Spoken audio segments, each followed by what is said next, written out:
Bem, queridos, glória a Deus, queremos dar continuidade ao nosso culto, a esse culto ao Senhor, e hoje retornamos mais uma vez à carta de Paulo aos Coríntios, retornamos mais uma vez à segunda carta de Paulo aos Coríntios, E se você puder, já pode abrir sua Bíblia comigo aí, em 2 Coríntios, capítulo 6, do versículo 14 até o versículo 18, e também nós vamos ler o versículo 1 do capítulo 7. 1 Coríntios, capítulo 6, 14 ao 18, e versículo 1 do capítulo 7. O tema da mensagem hoje, irmãos, é santidade aperfeiçoada. O tema que, lendo os versículos, estudando eles, tentando aprofundar um pouquinho dentro do texto sagrado, o foco dessa mensagem vai ser o que Paulo vai dizer no versículo 1 do capítulo 7. Todas essas orientações que ele vai dar, do versículo 14 até o versículo 18, tem um propósito. E o propósito é que nós vivamos uma vida que agrada a Deus. O propósito é que nós vivamos uma vida em santidade. E o propósito é que nós aperfeiçoemos a nossa santidade no temor do Senhor, que é o texto que nós vamos ler. Acredito que o tema que fala sobre santidade é um tema desafiador para todos nós, porque nós temos naturalmente uma tendência a fazer as coisas do jeito errado. Nossa natureza terrena, ela tem constantemente essa tendência de fazer aquilo que é desagradável a Deus, aquilo que Deus desaprova. Desde a queda de Adão, desde aquele momento histórico, onde ele e sua esposa decidem desobedecer a Deus, desobedecer uma ordem de Deus. O ser humano, ele tem o pecado na vida, e a criança, quando ela nasce, ela já nasce com essa tendência ao pecado. Davi, escrevendo um dos seus salmos, ele vai dizer: em pecado me concebeu a minha mãe. É lá, desde o início, nós temos uma raiz que tem a tendência em desobedecer a Deus. Mas pela graça de Deus, Deus nos concede a possibilidade de um novo nascimento. Pela graça de Deus, Ele nos concede a possibilidade de ter um novo coração. Pela graça de Deus, Ele nos concede a possibilidade de não sermos mais o velho homem, mas sermos uma nova criatura por meio do Espírito dEle que habita em nós e que nos regenera, que muda o nosso coração de dentro para fora. E viver a vida com Jesus, queridos, viver a vida com Cristo é um constante ser transformado. Viver a vida com Jesus é constantemente nós estarmos olhando para a nossa vida, nós estarmos avaliando o nosso coração e realmente perceber se nós realmente estamos vivendo de acordo com a vontade dEle, com aquilo que agrada a Ele. Para que eu possa saber isso, eu preciso, antes de tudo, ter um relacionamento com Deus. Eu preciso conhecer a palavra de Deus e eu preciso saber quem eu sou.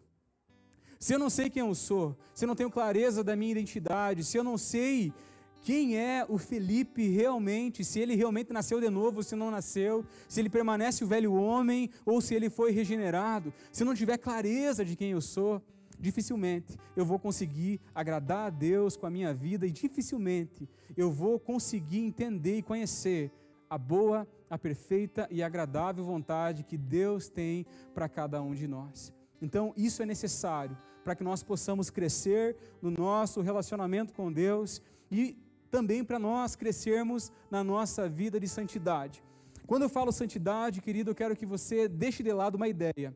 Quando eu estou falando de santidade, eu não estou falando sobre uma realidade de que você nunca mais vai pecar, ou uma realidade que você nunca mais vai falhar, ou que nenhuma palavra torpe vai sair da sua boca, ou algum pensamento errado vai sair do seu entendimento. Não tem nada a ver com isso. Quando eu falo sobre santidade, eu estou falando sobre a disposição, eu estou falando sobre a consciência de que nós precisamos nos separar para Deus.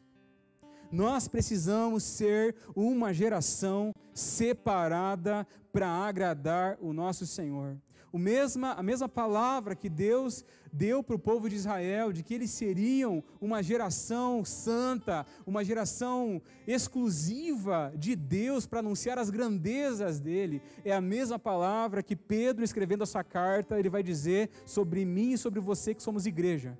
Vocês são uma geração santa. Vocês são um povo separado, um povo exclusivo para anunciar as grandezas e as maravilhas do nosso Deus. E para isso, querido irmão, eu e você precisamos ter à disposição diariamente. Repete comigo isso, por favor. Diariamente. Mais uma vez, diariamente. Não tem a ver com a sua conversão lá atrás. Não tem a ver com o dia que você tomou uma decisão por Jesus, mas tem a ver com diariamente você carregar a tua cruz, diariamente você decidir viver para Deus, diariamente você dizer não para o pecado, diariamente você se dobrar aos pés do Senhor e clamar diante dEle para que Ele te dê a santidade dEle, que Ele aperfeiçoe em você a santidade e a pureza dEle. É isso que o Senhor, Ele espera de nós. E o texto que nós vamos meditar hoje, ele vai dizer assim, versículo 14: não se ponham em julgo desigual com descrentes, pois o que tem em comum a justiça e a maldade, ou que comunhão pode haver entre a luz e as trevas, que harmonia entre Cristo e Belial, que há de comunhão entre o crente e o descrente, que acordo há entre o templo de Deus e os ídolos, pois somos santuário do Deus vivo. Como disse Deus, habitarei com eles, e entre eles andarei, serei o seu Deus, e eles serão o meu povo. Portanto, saiam do meio deles e separem-se, diz o Senhor. Não toquem em coisas impuras, e eu os receberei, e lhes serei pai, e vocês serão os meus filhos e as minhas filhas, diz o Senhor Todo-Poderoso. Amados, visto que temos essa promessa, purifiquemo-nos de tudo que contamina o corpo e o espírito, aperfeiçoando a nossa santidade no temor do Senhor. Tudo que contamina o corpo e o espírito, aperfeiçoando essa santidade no temor do Senhor. Nós vemos na palavra de Deus, inúmeras vezes, Deus ele falando sobre separação. E quando Deus fala sobre separação, Deus não fala sobre separação de um povo de outro, porque Ele prefere porque Ele prefere uma etnia e não prefere a outra. O propósito pelo qual Deus, desde lá de trás, quando chamou Abraão, e disse a Abraão: sai da tua terra, sai da tua parentela, sai da casa do teu pai, e vai para um lugar que eu vou te mostrar. O propósito de Deus é que através da vida desse homem, através da vida da descendência de Abraão, todas as famílias da terra pudessem ser abençoadas.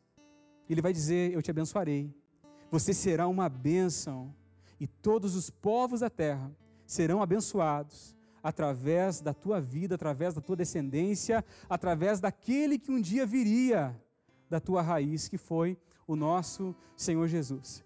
Então, quando Deus ele fala sobre separação, Ele não fala sobre separação apenas para que não haja proximidade com aqueles que desobedecem a Deus, mas principalmente para que nós possamos viver uma vida que agrada e para que, vivendo na presença dEle, vivendo uma vida que agrada a Ele, nós possamos ser bênção na vida daqueles que estão lá fora, na vida daqueles que não conhecem, na vida daqueles que não conhecem o amor de Deus, na vida daqueles que nunca ouviram, nunca perceberam o tamanho do amor de Deus. É por isso que Deus, Ele fala sobre exclusividade, e tem vários versículos que, obedecendo a verdade, tal persuasão não vem daquele que os chama, um pouco de fermento, leveda toda a massa. Paulo está dizendo, pequenos relacionamentos, pequenas influências que nós deixamos e permitimos que nos influenciem e que não tem nada a ver com o propósito de Deus, é fatal para a nossa vida. Um pouco de fermento leveda toda a massa. É isso que acontece quando o pão é feito, né? É tanta farinha, mas é um pouquinho de fermento que muda completamente a massa. O que Paulo está dizendo é justamente isso. Cuidado com os relacionamentos. Cuidado com quem vocês estão ouvindo. Cuidado com quem vocês estão andando, porque isso está atrapalhando a vida de vocês. E 1 Coríntios 15, 33 diz: não se deixe enganar, as más companhias corrompem bons costumes. Não se enganem, más companhias corrompem bons costumes. As pessoas com quem eu ando vai determinar muito sobre quem eu sou e o que eu serei. É por isso que a palavra de Deus, ela nos orienta a ter um certo tipo de separação. Em nenhum momento a palavra de Deus, ela está falando para que você saia completamente e viva como um ermitão preso em um monastério sozinho. Porque Jesus, quando ele está falando para os seus discípulos, ele está orando pelos discípulos, ele vai dizer: Senhor, guarda a vida deles, proteja a vida deles. Ele está orando: Deus, eu não peço que você tire eles do mundo, porque isso é impossível, mas que você guarde eles no mundo. Deus, ele não vai nos tirar desse lugar. Deus, ele não vai nos tirar do nosso trabalho, onde muitas vezes nós convivemos com pessoas que não são da fé, com pessoas que falam de 10 palavras, falam 5 palavrão. Deus não vai nos tirar, mas o que Deus quer fazer é com que eu e você, querido, possamos ser uma influência positiva aonde nós estivermos, nós sermos uma bênção aonde nós estivermos. É por isso que a palavra de Deus, ela nos orienta a respeito disso, e eu quero compartilhar 3 pontos com vocês, baseado nesse texto, que é uma comunhão impossível, uma separação necessária e uma purificação integral. Primeiro ponto ali, uma comunhão impossível, o texto vai dizer: não se ponham em julgo desigual com os descrentes. Paulo está fazendo uma referência a um texto do Antigo Testamento, que está lá em Deuteronômio, e dentro da lei mosaica havia uma ordem para que, sob o mesmo jugo, não fosse colocado um boi e um jumento. Um boi e um jumento não poderiam ser colocados debaixo do mesmo jugo. O jugo é aquele instrumento de madeira que geralmente quem mora no interior usa para arar a terra, que vai um lado sobre a cabeça de um boi e o outro lado sobre a cabeça de outro boi. E o mandamento bíblico é para que não se colocasse um jugo sobre um boi e sobre um jumento. Por quê, queridos? Porque a força desses 2 animais são completamente diferentes. A natureza desses 2 animais são completamente diferentes. Haveria um desnível muito grande, isso atrapalharia completamente, quer seja se fosse colocado em carroça e quer seja se fosse colocado em algum arado. Isso não ia ser positivo para aquele propósito específico que o jugo existe. Paulo está dizendo para os coríntios aqui: irmãos, não se coloquem em jugo desigual com os descrentes. Paulo está pegando um mandamento do Antigo Testamento, da lei, e está aplicando espiritualmente para a minha vida e para a tua vida. Ele está aplicando espiritualmente para a igreja. Não se coloquem em jugo desigual com descrentes. Por que Paulo está falando isso, queridos? Porque o propósito não é o mesmo. Porque a direção não é a mesma. Porque as vontades não são as mesmas. Os desejos não são os mesmos. O cristão tem o desejo de agradar a Deus. O descrente não está nem aí para Deus. O cristão quer viver uma vida cada dia mais pura e santa. O descrente não se preocupa em viver uma vida pura e santa diante do Senhor. E quando Paulo está falando isso, queridos, é justamente para guardar a igreja, para que ela pudesse viver uma vida que agradasse ao Senhor. E eu gostaria de aplicar esse texto em 2 áreas da nossa vida, principalmente 2 áreas da nossa vida. Primeira delas, culto. Quando Paulo está escrevendo isso, havia um costume na igreja de Corinto, que havia cultos a vários ídolos. E o que estava acontecendo é que a igreja de Jesus, ela estava se juntando com esses outros povos, se sentando à mesa com esses outros povos, comendo comida sacrificada a ídolos com esses outros povos, e muitas vezes nessas cerimônias, eles levantavam o cálice em honra àquele ídolo específico. E o que estava acontecendo? a igreja estava se juntando com aquele povo. O que Paulo está dizendo para eles é: vocês não podem fazer isso. Ou vocês servem a Deus ou vocês não servem. Jesus ele já declarou em certo lugar: ninguém pode servir a dois senhores. Ou nós servimos a Jesus e obedecemos a sua palavra e adoramos somente a Ele, glorificamos somente a Ele, ou nós vamos negociar com uma idolatria a outro Deus, quer seja o dinheiro, quer seja os ídolos que 1 Coríntios vai nos mostrar. Então, a primeira aplicação do jugo desigual é nessa área. Segunda aplicação é na vida conjugal, queridos.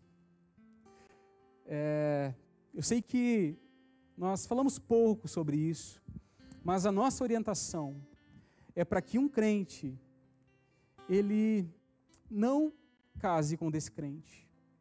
Não é porque nós desvalorizamos o descrente, mas é porque não vai dar certo. A não ser que aquela pessoa se converta. E dados dizem que de relacionamentos que começam entre um crente e um descrente, há 25% de chance do descrente de converter. Então, a possibilidade é bem pequena dentro do todo, e a orientação bíblica acima disso é para que isso não aconteça. Quais os motivos, querido? Aquilo que eu falei antes, o propósito é completamente diferente. Vamos supor, criação de filhos. Vamos supor que minha esposa não fosse crente e eu fosse. Os nossos ensinamentos para os nossos filhos seriam completamente diferentes. Aquilo que eu almejaria para os meus filhos seria diferente do que ela almejaria, talvez. E quando Deus ele fala sobre isso, não é para desvalorizar A ou B, mas é para guardar o seu povo, é para proteger a sua igreja, para que nós possamos viver uma vida em consagração a Ele. Lembra que o versículo que nós lemos lá no início e vamos ler de novo? O desejo de Deus é que nós prossigamos, crescendo em santidade, crescendo em adoração, crescendo em louvor a Ele, e tudo aquilo, queridos, que de alguma forma possa nos afastar do propósito de Deus, tudo aquilo que faz com que nós não tenhamos proximidade ou intimidade com Deus, nós precisamos rever na nossa vida. Se aquilo que nós assistimos nos afasta de Deus, nós temos que rever a nossa vida. Se os nossos relacionamentos que temos nos afastam de Deus, irmão, nós temos que rever a nossa vida. Se os nossos melhores amigos são descrentes, querido, nós temos que rever a nossa vida. A palavra de Deus não fala que você não pode ter relacionamento, mas essas pessoas, elas não podem ser os maiores exemplos que nós carregamos na nossa vida, porque nosso maior desejo, querido, tem que ser agradar o nosso Senhor Jesus e viver uma vida em total santidade para Ele. Em segundo lugar, uma impossibilidade absoluta. O texto, ele vai dizer, ele vai fazer, na verdade, 5 perguntas retóricas aqui, que nos fazem pensar um pouco sobre isso. Ele vai dizer: pois o que tem em comum a justiça e a maldade? Ou que comunhão pode ter entre a luz e as trevas? Que harmonia entre Cristo e Belial? Que há de comum entre o crente e o descrente?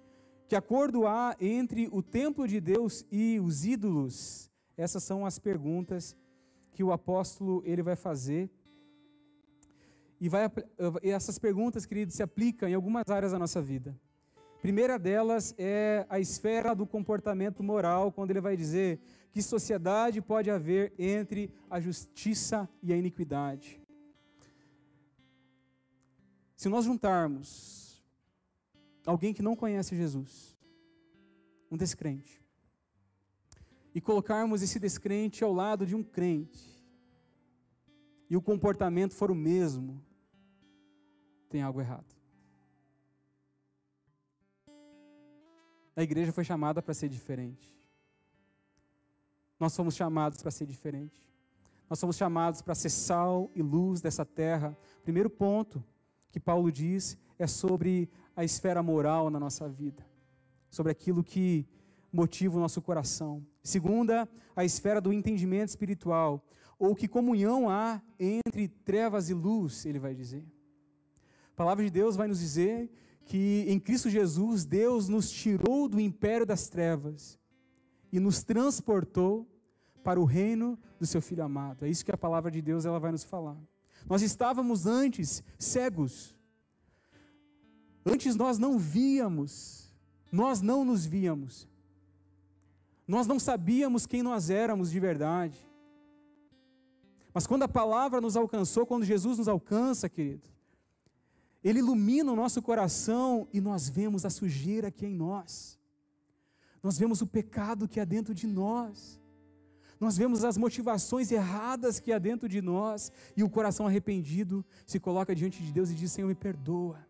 Lava o meu coração, muda a minha vida, eu quero te agradar com a minha vida. Então quando Paulo ele fala sobre a comunhão que pode existir entre trevas e luz, não existe, irmãos. Se nós apagarmos essas luzes aqui, todas, fica uma escuridão total aqui dentro. Mas se nós acendermos uma luz, uma lâmpada que seja lá do fundo, pode ser essa pequenininha aqui, que o pessoal usa para os surdos, nós já conseguimos enxergar, nós já conseguimos ver, porque aonde tem a luz, a escuridão ela não pode habitar. É por isso que a carta de João, primeira carta de João, ele vai nos dizer que a luz de Cristo ela nos ilumina, irmãos, e nós conseguimos nos ver, nós conseguimos ver quem somos. E quando nós conseguimos ver quem somos, nós nos arrependemos e nos rendemos a Ele. Terceira, a esfera da autoridade, que harmonia há entre Cristo e o maligno. Aqui ele está usando Cristo como soberano, como autoridade sobre a nossa vida e o maligno. Que harmonia há entre os dois? Nenhuma.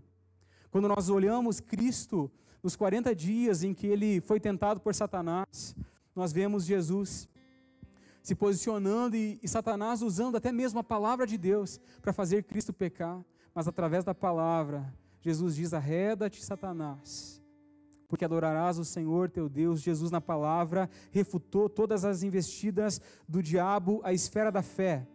Ou que união há entre o crente e o incrédulo? Irmãos, essa palavra não é uma palavra de condenação ao outro. Só que a palavra de Deus, ela faz separação entre o povo de Deus e aquele que não serve a Deus. Às vezes nós queremos ter todo mundo perto de nós. Às vezes nós queremos ter amizade com todo mundo. E nós negociamos a nossa fé. Nós negociamos aquilo que nós cremos. Nós abandonamos aquilo que nós acreditamos, porque nós não queremos desagradar o amigo. Porque talvez se eu me posicionar de uma forma que eu sei que eu devo me posicionar, ele não vai gostar. Ele não vai querer mais andar comigo, ele não vai querer mais ser meu amigo. Querido, nós não podemos servir a dois senhores. Nós não podemos ficar em cima do muro, porque o muro já pertence ao outro lado. Em quinto lugar, a esfera da adoração. Que ligação há entre o santuário de Deus e os ídolos? Quando Paulo ele usa esse termo santuário de Deus, ele usa um termo grego que representa o santuário dentro. Existem dois termos no grego para santuário, um representa a construção total, mas esse termo que Paulo está usando aqui representa o lugar da habitação de Deus, o Santo dos Santos, lugar onde Deus se manifestava para o povo de Israel. O que ele está dizendo aqui é que nós, irmãos, nós que cremos, nós que andamos com Jesus, nós que andamos com Deus, nós temos alguém que habita dentro de nós. O Espírito de Deus habita dentro de nós. O próprio Deus vive em nós. E porque Ele vive dentro de mim, eu preciso viver uma vida que honra Ele. Eu preciso viver uma vida que agrada a Ele. Eu preciso dizer não para a minha carne, que constantemente quer fazer o que é errado, para que eu possa agradar a Ele, porque Ele habita em mim. Paulo vai dizer aos Gálatas: não entristeçam o Espírito de Deus, o qual vocês foram selados para o dia da redenção. No inverno de 2004, em um acampamento de verão, fui selado. Em uma oração, o Espírito de Deus veio habitar dentro do meu coração. E eu e você, querido irmão, por termos Deus vivendo em nós, por termos Deus habitando em nós, nós precisamos nos separarmos para agradar a Ele. Eu anotei uma frase, eu gostaria que você, se pudesse gravar, as minhas frases geralmente são bem curtinhas, e diz assim: a graça que não muda o coração não é graça, é libertinagem. Hoje nós escutamos, no nosso tempo, na nossa geração, uma mensagem do Evangelho, uma mensagem da graça, como se Deus aceitasse a todos e não precisasse mudança alguma. Mas a graça, sem a mudança do coração, não é graça, é libertinagem. A primeira coisa que acontece na nossa vida, quando o Espírito de Deus ele passa a habitar em nós, existe a decisão de mudar. Existe uma decisão de agradá-lo. Existe uma decisão de viver inteiramente para o agrado dele. Guarde isso no seu coração, querido. A graça, ela muda o nosso coração. Versículo 17 vai dizer: por isso, retirai-vos do meio deles, separai-vos, diz o Senhor, e não toques em coisas impuras. Que Paulo está usando uma referência a um texto de Isaías, que retratava o momento em que o povo de Israel, que ficou por 70 anos, se não me engano, cativo na Babilônia, saiu de lá. 70 anos, né? O João é o meu ajudante aí, da teologia. Ficou 70 anos preso na Babilônia, escravo lá, e ele sai. E esse texto que nós lemos agora é justamente o texto que está sendo falado lá, sobre uma separação entre o povo de Israel e aquele povo babilônio que escravizou eles por tantos anos. E eu gostaria de aplicar essa palavra dentro dessa ideia de uma separação que é necessária. Existe uma separação que é necessária. Eu lembro, irmãos, que talvez você lembre do início da sua caminhada, eu lembro do início da minha. Eu comecei a caminhar com Jesus e as coisas estavam mudando dentro do meu coração e nem eu percebia o que já tinha mudado, mas alguma coisa tinha mudado. E troquei de escola, estudava em outra escola, mas um dia eu fui jogar bola com os amigos da velha vida, né? E eu pensei que ia ser como sempre. Eu pensei que ia ser da mesma forma. Mas estando lá, queridos, eu me senti um peixe fora d'água. Os papos não eram mais a mesma coisa. A conversa não era mais a mesma. Aquilo que eu conversava com eles, eu não tinha mais vontade de conversar. Então, essa separação, ela é natural à medida com que nós temos esse relacionamento com o Senhor Jesus e ela é exigida pela palavra de Deus. Eu gostaria de aplicar essa palavra em 3 áreas da nossa vida, que é a área do trabalho, a área do ofício. Conta a história de um homem que o nome dele é F.W. Sherrington, alguma coisa assim. E ele tinha uma cervejaria. E ele tinha muito dinheiro. E ele se converteu a Jesus. E um dia, ele estava caminhando pela rua, e ele passou na frente de um bar. E ele viu uma mulher na entrada daquele bar, e ela estava esperando o seu marido que estava lá dentro. E ele sai para fora, e a primeira coisa que ele faz nela, ele dá um murro nela, e ela cai no chão. E quando ele olha para a mão daquele homem, era justamente a cerveja que ele vendia. E ele diz que naquele momento não foi só a mulher dele, a mulher do cara que tomou um bufetão no rosto, mas ele mesmo tinha tomado. Ele saiu, ele fechou aquela empresa e a vida maravilhosa que ele tinha, ele deixou para trás. Existem áreas da nossa vida que nós precisamos deixar para trás. Desde pequeno, eu toco instrumentos musicais. Meu pai era músico. Meu pai me ensinou a tocar um pouquinho de gaita, um pouquinho de violão, um pouquinho de tudo. Meu pai me ensinou. Com 8 anos de idade, eu comecei a tocar baile com ele. Tocávamos semana farroupilha direto, a semana toda viajando pelo nosso estado, em vários CTGs. Com 15 anos eu me converti. 14, 15 anos. Só que era o único sustento que nós tínhamos como família. A minha mãe não trabalhava na época. E a única renda que nós tínhamos era da música. Então meu pai falou para mim: filho, você vai ter que tocar comigo pelo menos até os 18. Depois dos 18, você decide o que você vai fazer. E dos 15 anos, queridos, até os 18, eu toquei com meu pai muitas vezes chorando. Muitas vezes tocando bateria chorando porque eu não queria estar ali. Mas eu precisava estar porque era uma obrigação que eu tinha que cumprir com a minha família naquele tempo. Fiz 18 anos de idade, olhei para o meu pai, conversamos, pai, não posso continuar, porque o que eu toco contigo não são verdades mais. Aquilo que nós tocamos, aquilo que nós cantamos, aquilo que nós fazemos nos bailes, não é mais a verdade na minha vida. E eu acho muito interessante uma frase do Rodolfo Abrantes, quando ele está conversando com o Serginho no Altas Horas. Ele vai dizer, o Serginho pergunta, tá, e agora você mudou agora de ramo? Agora você é gospel, você vai tocar música gospel? O Rodolfo respondeu para ele, não, é que o meu coração mudou, e a minha música mudou também. E essa precisa ser a realidade da nossa vida, queridos. Quando o coração muda, áreas da nossa vida cotidiana precisam mudar. E essa questão do ofício é algo que nós precisamos pensar. Em segundo lugar, a nossa vida social, com quem nós nos relacionamos, quem são os nossos melhores amigos. E em terceiro lugar, a vida familiar.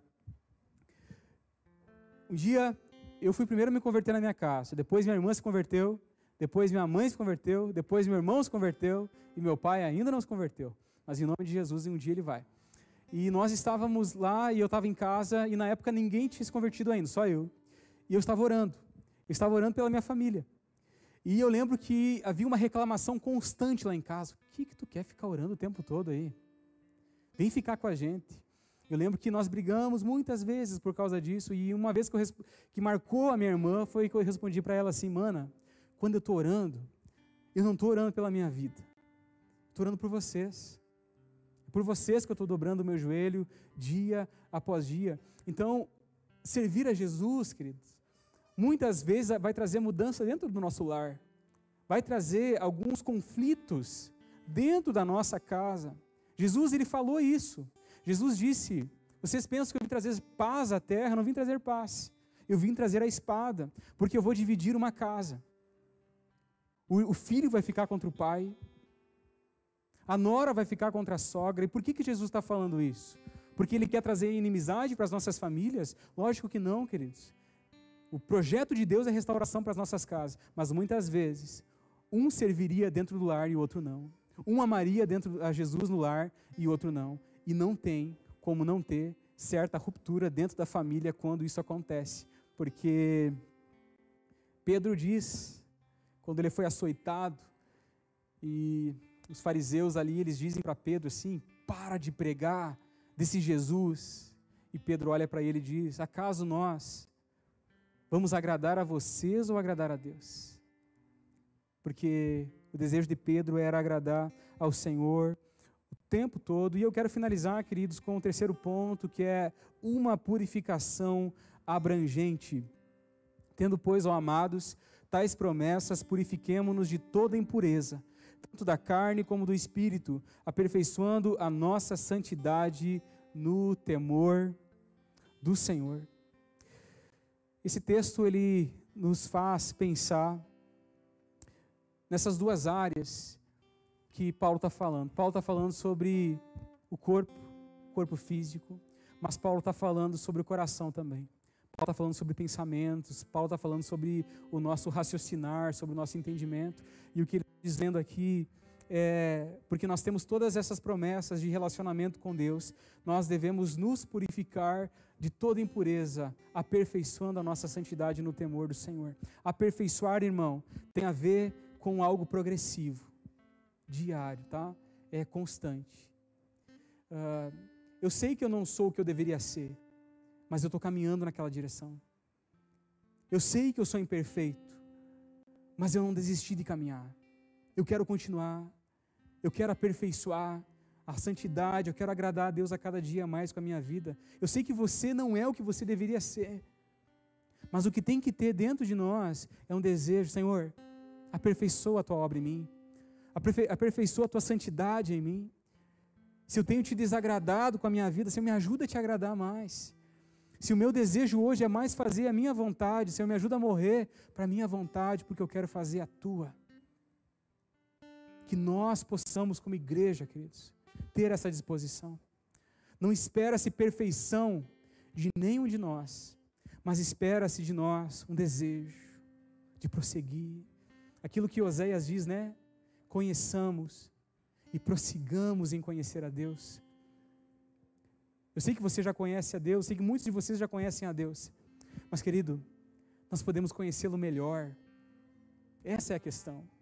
Eu sei que você talvez já tem relacionamento com Deus, mas nós podemos aprofundar mais. Nós podemos ter mais intimidade. Nós podemos orar mais. Nós podemos conhecer mais a palavra, porque ela vai nos libertar. Minha oração por você nessa noite é que tanto você como eu, nós possamos prosseguir em conhecer a Deus, prosseguir em crescermos em santidade e prosseguir em agradarmos a Deus com a nossa vida. Se você puder abaixar a sua cabeça e pedir para Deus te guiar no íntimo do teu coração, fazer essa avaliação, se você tem buscado viver uma vida em santidade a Deus, se você tem buscado a cada dia dizer não para o pecado, para impurezas, tanto do corpo como do espírito, e se você tem perdido essa batalha, querido, em nome de Jesus, que essa noite você possa se levantar, que essa noite você possa tomar uma decisão, que essa noite Deus possa acender o teu coração para que você possa amá-lo mais do que você mesmo, mais do que as opções que o mundo te oferece, mais do que as tentações, mais do que os prazeres que a vida te dá. Que essa noite você possa ser renovado no teu amor por Deus, e que essa noite, em nome de Jesus, querido, você seja um pouquinho mais aperfeiçoado na tua santidade e no teu relacionamento com Deus. Pai amado, obrigado por essa noite maravilhosa, obrigado pela tua palavra, que é lâmpada para os nossos pés e é luz para o nosso caminho, e que por meio dela nós podemos andar com firmeza na tua presença, Senhor. A nossa oração, a minha oração e a minha oração pelos meus irmãos essa noite é que o Senhor nos conduza por esse lugar de pureza, por esse lugar de separação, por esse lugar de santidade, Senhor, porque nós queremos te honrar com as nossas vidas, Pai. Nós queremos dizer não, nós queremos abandonar, deixar para trás, Senhor, nos arrepender, Senhor, virar a rota, ó Deus, para tudo aquilo que te desagrada, para tudo aquilo que te ofende. E nossa oração, Pai, é a mesma oração de Davi. Deus, vê se há em nós algum caminho que te desagrada e guia-nos pela vereda da justiça, Senhor. Essa é a nossa oração no poderoso nome de Jesus. Amém.